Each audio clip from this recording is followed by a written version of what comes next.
In time, direct foreign investment in Irish industry was cemented as a cornerstone of government policy, causing a transformation in dynamics between domestic, foreign and state capital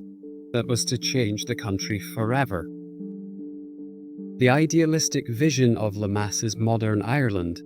thriving with foreign investors and industrialists,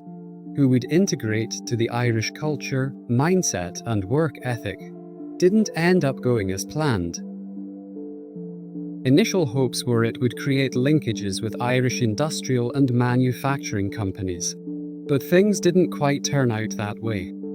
Those who set up business in the country later proved to be disinterested in creating such ties, outside of hiring workforce, with the creation of jobs. A dualistic industrial culture soon formed as a consequence,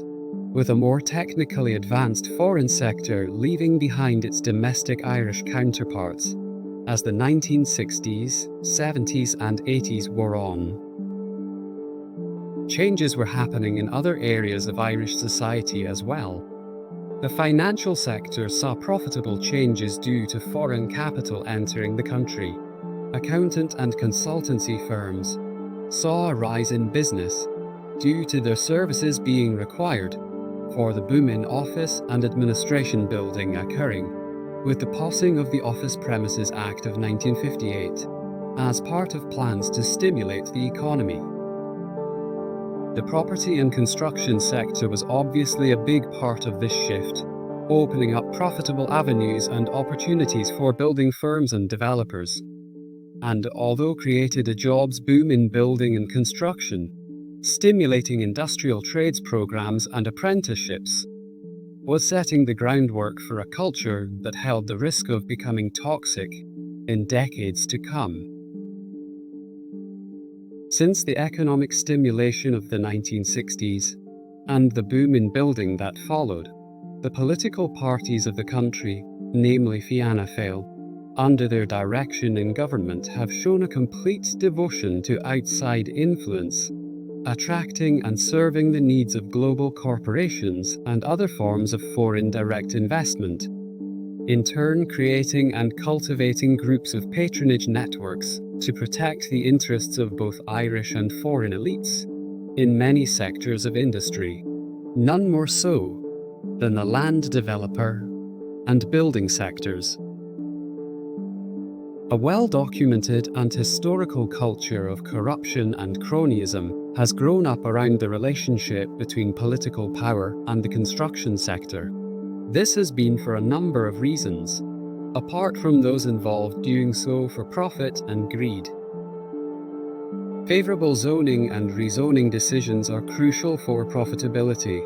making it essential for developers to stay on good terms with civil servant decision-making and governance, being in the know inside government buildings, giving them crucial advantages in securing successful zoning decisions, and the chance for contracts secured through the State and Industrial Development Authority.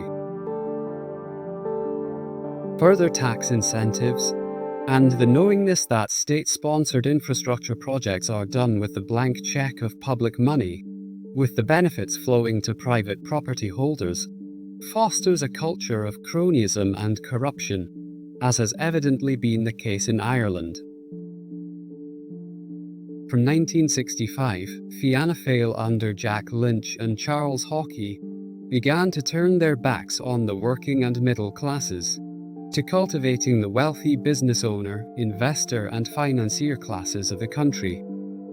indirectly labelling themselves as the Builders' Party, establishing the semi-clandestine fundraising group TACA with party loyalists and members. The Fianna Fáil, once known between the 1930s and 1950s Ireland,